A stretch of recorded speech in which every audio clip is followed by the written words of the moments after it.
reports.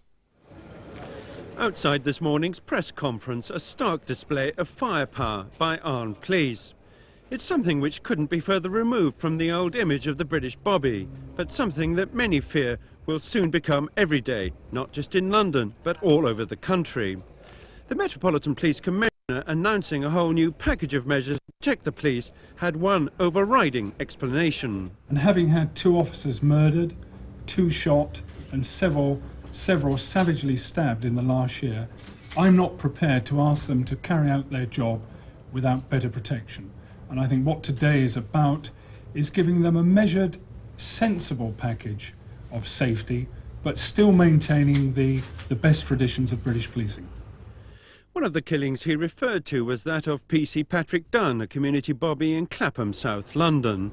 His cold-blooded murder led to increasing pressure from ordinary policemen for more protection.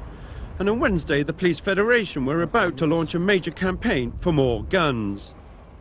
And Paul Condon announced a whole package of measures at his press conference this morning aimed at responding to this pressure. For example, the number of specialist armed response vehicles is to be increased from 5 to 12.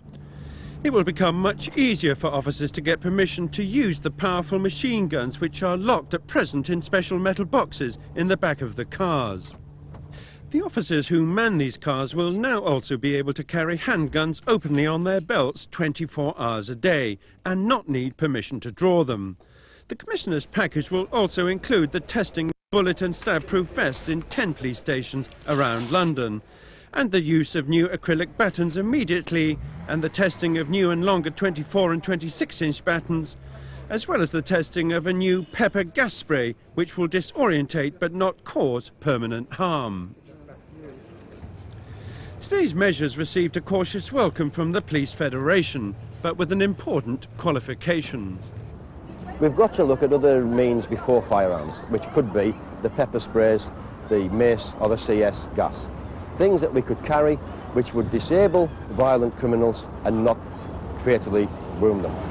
If all that fails, then I'm sorry, but the answer will be that we will have to arm every single police officer in this country. But there's little doubt that many people are worried about the prospect of more armed police. Public confidence and public support for the police, I think, is very much based upon the essentially civilian, unarmed character of the police. And I think if the police cross that line and become a conscious armed force in our midst, it will, over time, change public attitudes towards them. And I think that wouldn't do the police any good or society any good. Today's measures will still leave British policemen much less armed than their European counterparts. And Home Secretary Michael Howard says the measures need to be kept in perspective. There's going to be a lot more police officers on our streets. There are going to be some more who will have access to guns, and the arrangements for access to those guns will be changed. But these are very highly trained police officers, very expert, very skilled, and of course they understand the importance of handling these firearms with care. At the West Mercia Firearms Training School, they simulate real targets with video images. It's frighteningly real. Commons Select Committee questioned a group of them, including the former Prime Minister Sir Edward Heath, about their interests in Lloyds. Lloyds lost just over £2 billion in the year 1991, bringing its total deficit for the past 4 years to more than £7 billion. The Lloyds chairman, David Rowland, said that the losses were very serious, but he wanted to ensure that investors wouldn't go bankrupt. Our Home Affairs correspondent Robert Parker reports now on the latest trouble for Lloyds and the growing political implications. Right, good morning, ladies and gentlemen. At just over £2 billion, the year's losses may have been the second worst results in the history of Lloyds of London. But today at a press conference, the chairman of the much-troubled insurance market seemed to be quite optimistic. We made a serious loss, and I don't conceal that from anybody, and I'm sad that I had to report it like that. It's less than last year, and if you look behind it, there are some encouraging trends. That is that the pure year loss, the actual underwriting in 1991, was substantially better than in the preceding year. The figures announced today are very much less than the £3 to £3.5 billion losses originally predicted. Lloyds say the reason for this is an element of double counting of liabilities because of reinsurance, an explanation that some people at least find hard to grasp. We think it's ludicrous. We said in 1989's loss that there was significant double counting, and we were told by the Council of Lloyds, the chairman and deputy chairman, that we were talking nonsense. There was no double counting at Lloyds. But other Action Group people say that the losses are also explained by Lloyds syndicates demanding too much money from names to bank as reserves against future possible liabilities. Whatever the exact cause, the latest losses threaten to ruin more people than ever before. In the last 3 years, 1991 to 1994, they've declared losses of £7.5 billion, which means that they've lost more money in those years than they made in the whole 300 years of their previous existence. The immediate cause of the continuing huge losses are claims from American companies for problems stemming from asbestos and pollution. Not only have there been huge claims for health problems of asbestos workers, but equally large costs of removing asbestos from thousands of buildings across the whole United States. And so great have the losses now become that some people argue that Lloyds of London has been instrumental in one of the biggest movements ever of capital between Britain and the United States. Initially, the names who took the brunt of these early losses were the many professionals recruited in the 1980s. But figures given to Channel 4 News suggest that 245 members of the House of Lords are going to be hard hit or ruined by the latest Lloyds losses, and that more than 60 members of the royal household, including 4 actual members of the royal family, will now find themselves in a similar position. But the latest losses are also estimated to have had a massive impact on many Conservative MPs, an impact that could ruin some, force them to resign and create severe problems for the government. Philip Dinkle is one of a group of names who have made detailed estimates of the Conservative MPs' losses from inside information. There's 51 MPs who are names at Lloyds, and we estimate that £22 million worth of losses are directed to those MPs. Many of these MPs can't possibly afford to pay those sort of losses. It's estimated that 2 of the 51 MPs have losses of over £1 million, one of them in excess of £1.5 million. A further 19 have estimated losses of over £500,000 each, 2 of them being in the Cabinet.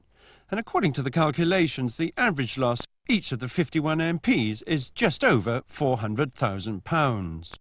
Can you confirm that? No, because I never discuss any individual or group of names' affairs in public. What they choose to do in relation to this market is confidential between their agents themselves and this market. It's a widely known fact that a number of MPs, the sort of number that you're talking about, are members of Lloyds. That's in the public domain, but their own affairs are private and I don't discuss them. Philip Dinkle has written to every one of the MPs concerned, asking them if they've been given special treatment by Lloyds.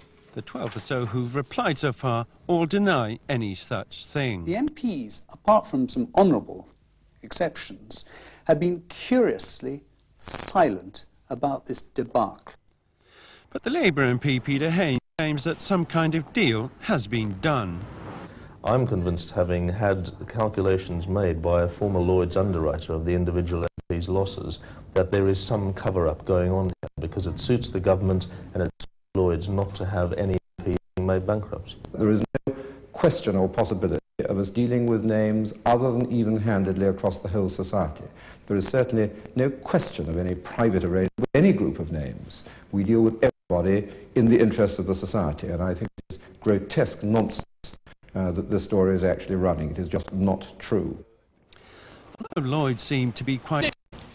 Last night's disturbance was the second at Catfield Detention Centre since March. As well as a considerable number of detainees getting onto the roof, substantial damage was done to the kitchens. Bathrooms and basins were ripped out, windows broken and 2 bedrooms damaged. By this morning it had become clear that 6 detainees had escaped. A further 6 were in hospital, most of them apparently having hurt themselves while trying to climb the 20-foot perimeter fence. The Home Office also announced that 20 of the residents were now being detained in police cells. According to groups protesting about the centre, the immediate trigger of the troubles was the case of Ali Tamarat, an Algerian who was due to be deported at 8:30 this morning. But there's been trouble at the centre, which is run by Group for Security ever since it opened last November, like this rooftop protest 3 months ago. I'm amazed by how patient and extraordinarily restrained most of the people are in here when we meet them. But because to be innocent and to be locked up with 200 other people, nearly all of whom are also innocent, is incomprehensible. This afternoon, the Home Office Minister Charles Wardle inspected the damage. He said that less than 2% of asylum seekers are kept in places like this, and then only because there was a suspicion that they might disappear. And he strongly defended Britain's immigration policies. There is absolutely nothing whatsoever in those powers of detention that is in conflict with the Geneva Convention. We intend to maintain firm but fair immigration controls. But others say the trouble last night was merely a symptom of just how harsh Britain now is on immigration, particularly people seeking asylum. Sir Leon Britton has been given government